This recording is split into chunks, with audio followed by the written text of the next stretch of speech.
আরবি সাহারা শব্দের অর্থ হলো মরুভূমি। সাহারা শব্দের অর্থ হলো শ্রেষ্ঠ মরুভূমি। ধারণা করা হয় প্রায় 10,500 খ্রিস্টাব্দের দিকে এই অঞ্চলে প্রচুর বৃষ্টিপাত হতো।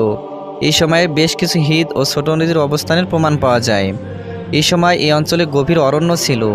এই অঞ্চলে তখন আদিম মানুষের একটি অংশ বসবাস করত।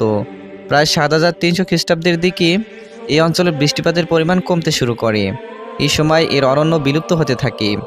5,000 খ্রিস্টাব্দের দিকে সাহারা মরুভূমিতে পরিণত হয়। এই সময় এই অঞ্চল জনশূন্য হয়ে পড়ে। প্রিয় বন্ধুরা, আজকের ভিডিওতে আমরা সাহারা মরুভূমির ইতিবৃত্ত জানতে চলেছি।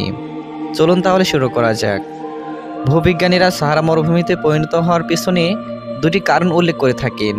কারণ দুটি হলো 18,40,00,000 পূর্বাব্দে গোন্ডোয়ানা মহাদেশের মধ্য অঞ্চলে ছিল আফ্রিকা। এই অংশ থেকে অ্যান্টার্কটিকা, মাদাগাস্কার, ভারত এবং অস্ট্রেলিয়া পৃথক হয়ে গিয়েছিল। 6.6 কোটি খ্রিস্টাব্দের দিকে আফ্রিকা উত্তর দিকে অগ্রসর হতে থাকে। এই সময় আফ্রিকা ও ইউরোপের মাঝে ছিল টেথিস সাগর। পৃথিবীর 5 সঞ্চালনের সূত্রে আফ্রিকা ও ইউরোপ একীভূত হয়ে যায়।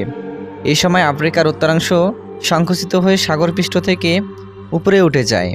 এছাড়া আফ্রিকার স্থান পরিবর্তনের ফলে মৌসুমী বায়ু প্রবাহের পরিবর্তন ঘটে। উভয় মিলে সাহারার বনাঞ্চল ধ্বংস হয়ে যায় এবং ধীরে ধীরে মরুভূমিতে পরিণত হয়ে যায়। প্রতি 20,000 বছর পর পর পৃথিবী তার নিজ কক্ষপথে সামান্য উত্তর দিকে কাত হয়ে যায়। এর ফলে পৃথিবীর মৌসুমী বায়ুর গতিপথ পরিবর্তিত হয়। এর ফলে সাহারাতে মৌসুমী বায়ু প্রবাহে ব্যাপক পরিবর্তন ঘটে। মৌসুমী বায়ু প্রত্যাহার রীতির কারণে সাহারায় বৃষ্টিপাত কমে যায় এবং ধীরে ধীরে মরুভূমিতে পরিণত হয়ে যায়। সাহারার আয়তন। আফ্রিকার উত্তরাংশে বিশাল অংশ জুড়ে এই মরুভূমিটি অবস্থিত।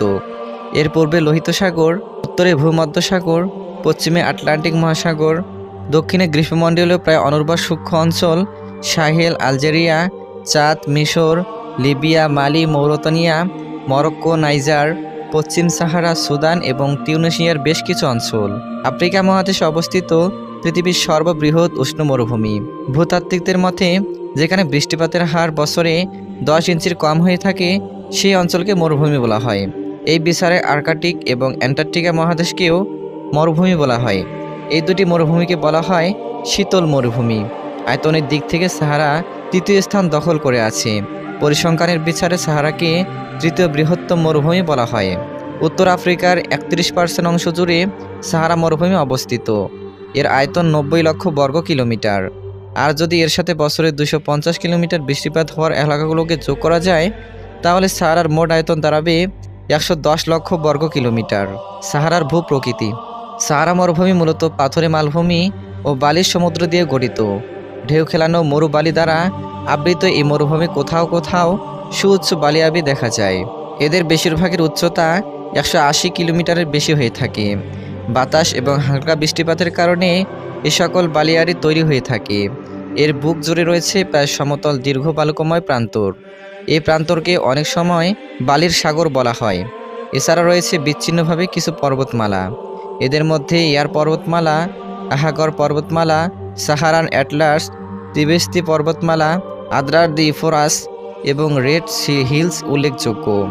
সাহারা মরুভূমি অঞ্চলের বেশিরভাগই অনুর্বর, তাই বিশাল অঞ্চল জুড়ে গাছপালা দেখা যায় না। তবে ওয়াদিসের মতে মরুভূমির উত্তর এবং দক্ষিণ অংশ সহ উঁচু এলাকাগুলোতে মরুদ্যান, তৃণভূমি, ঝোপাঝাড় এবং কিছু গাছপালার দেখা পাওয়া যায়। মধ্য সাহারার এলাকাগুলোর মধ্যে তানেস ড্রপস তেনেরের লিবিয়ান মরুভূমি, পূর্বাঞ্চলের মরুভূমি, লুভিয়ান মরুভূমি এবং অন্যান্য এলাকাগুলো সাহারার সবচেয়ে শুষ্ক এলাকা। এসব অঞ্চলের কোনো কোনো স্থানে সারা বছর কোনো সময়ই বৃষ্টি হয় না। সাহারার আবহাওয়া। সাহারা মরুভূমির আকাশ সাধারণত মেঘমুক্ত পরিষ্কার থাকে। দিনের স্থায়িত্ব কালও অত্যন্ত দীর্ঘ। এর বেশিরভাগ অংশ বছরে 3,600 ঘন্টা বা 82% বেশি সূর্যরশ্মি পেয়ে থাকে এবং পূর্বাঞ্চলে এর পরিমাণ 4,000 ঘন্টা বা 91% বেশি। দীর্ঘ সময় ধরে সূর্যের আলো ও তাপের কারণে তাপমাত্রা বৃদ্ধি পায়। এছাড়া গাছপালা না থাকা, স্বল্পমাত্রার বৃষ্টিপাত এবং কম আর্দ্রতার ফলে সাহারা সবচেয়ে উত্তপ্ত মরুভূমিতে পরিণত হয়েছে। গ্রীষ্মে এই মরুভূমির প্রায় সব জায়গায় গড় তাপমাত্রা বেড়ে দাঁড়ায় 38 থেকে 40 ডিগ্রি সেলসিয়াস। কোনো অঞ্চলে এই তাপমাত্রা 46 থেকে 47 সেলসিয়াসে পৌঁছায়। সর্বোচ্চ তাপমাত্রা রেকর্ড ছিল আলজেরিয়া মরুভূমির বউ বানারস শহরের দখলে 47 ডিগ্রি সেলসিয়াস। এটাই এখন পর্যন্ত পৃথিবীর সবচেয়ে বেশি গড় তাপমাত্রার স্থান হিসেবে বিবেচনা করা হয়। বাতাসের তাপমাত্রা চেয়ে মরুভূমির বালুর তাপমাত্রা আরও বেশি হয়ে থাকে। মধ্য সাহারার গাছপালাহীন মরুসাগরে বালির তাপমাত্রা প্রায় 80 ডিগ্রি সেলসিয়াসে পৌঁছায়।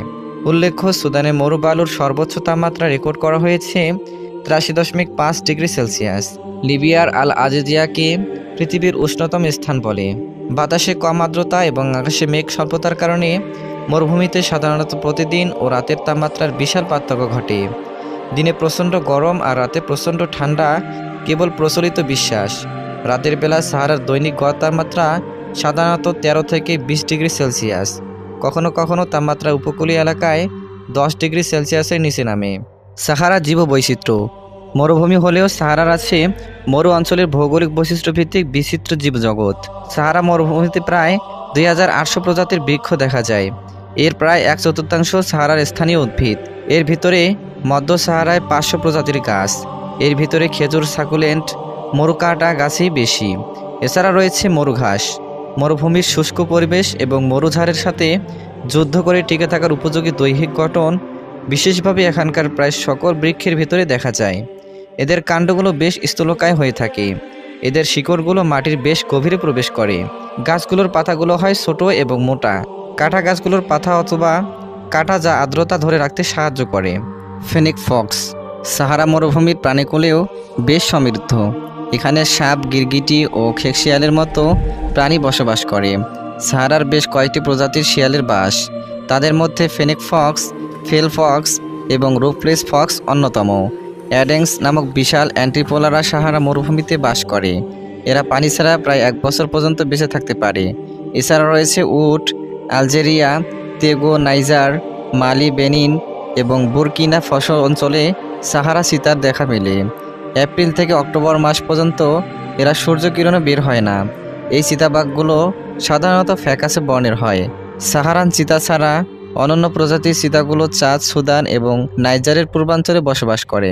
এছাড়া সাহারা মরুভূমিতে monitor lizard, hyrax, sand viper, redneck, অ্যাস্টোরিয়া, ostrich, African silverbill, black faced, firefinches এবং কিছু সংখ্যক আফ্রিকান বুনো কুকুর বাস করে। মৌরতনিয়া এবং এনাদি মালভূমিতে কিছু ছোট প্রজাতির কুমির বাস করে। ডেড স্টার্ক বিছা। এই মরুভূমির ভয়ঙ্কর প্রাণী হলো ডেড স্টকার বিছা। এরা প্রায় 10 সেন্টিমিটার পর্যন্ত লম্বা হয়। এই বিছার বিষে অনেক বেশি পরিমাণে অ্যাজেক্টিংস এবং সাইলান্ট্রিক্স থাকে। এই বিষ সাপের বিষের মতোই ভয়ঙ্কর। সাহারান সিলভার অ্যান্টি সাহারা মরুভূমির উচ্চ তাপমাত্রা সহ্য করতে পারে এবং শিকারি কবল থেকে বাঁচার জন্য দিনে কেবল 10 মিনিটের জন্য এরা আস্তানা থেকে বের হয়। সাধারণত পালিত পশু হিসেবে বিবেচ্য ড্রোমেডারি, উট এবং ছাগলের দেখা মেলে সাহারা মরুভূমিতে। দ্রুতগতি এবং সহ্য ক্ষমতার জন্য এই দুই জাতের পশু যাযাবরের কাছে জনপ্রিয়। সাহারার অধিবাসী। সাহারার প্রান্তদেশ জুড়ে রয়েছে বহু আধুনিক শহর এবং জন অধ্যুষিত অঞ্চল। দিনের উত্তাপ এবং রাতের শীতের হাত থেকে রক্ষা পাওয়ার জন্য আধুনিক ব্যবস্থার বসবাস করে। এর বাইরে রয়েছে বেশ কিছু যাযাবর গোষ্ঠী। প্রায় 10,000 বছর আগে এই অঞ্চলে মানুষের বসতি ছিল। এই অঞ্চলের পাহাড়ের গুহায় আদিম মানুষের বসবাসের চিহ্ন, গুহাচিত্র ও পাথরের যন্ত্রপাতি পাওয়া গেছে। এই সভ্যতা গড়ে তুলেছিল কিফিয়ান সংস্কৃতির জনগোষ্ঠী। 5000 খ্রিস্টাব্দের দিকে সাহারা মরুভূমিতে পরিণত হলে এই সময় এই অঞ্চল প্রায় জনশূন্য হয়ে পড়ে। এর ভিতরে কিছু মানুষ মরুভূমিতে বেঁচে থাকার কৌশল আয়ত্ত করেছিল। এরা এই চরমাভাবন্ন অঞ্চলে দীর্ঘদিন ধরে বসবাস করে আসছে। এরা মূলত পশুচারণকারী। এরা ছাগল, ভেড়া ও উট পালন করে এবং মরুভূমিতে জলের উৎসগুলো জানে। এরা স্থানান্তরে চলাচলের জন্য উট ব্যবহার করে। উল্লেখ্য, মরুভূমির ভিতর দিয়ে দীর্ঘপাত পাড়ি দেওয়ার উপযোগী উটকে বলা হয় মরুভূমির জাহাজ। সাহারার খনিজ সম্পদ। সাহারার লিবিয়া ও আলজেরিয়া অংশে প্রচুর তেল ও প্রাকৃতিক গ্যাস পাওয়া গেছে। তাছাড়া এই মরুভূমিতে তামা, লোহা, ফসফেট ইত্যাদি অনেক খনিজ দ্রব্য আছে।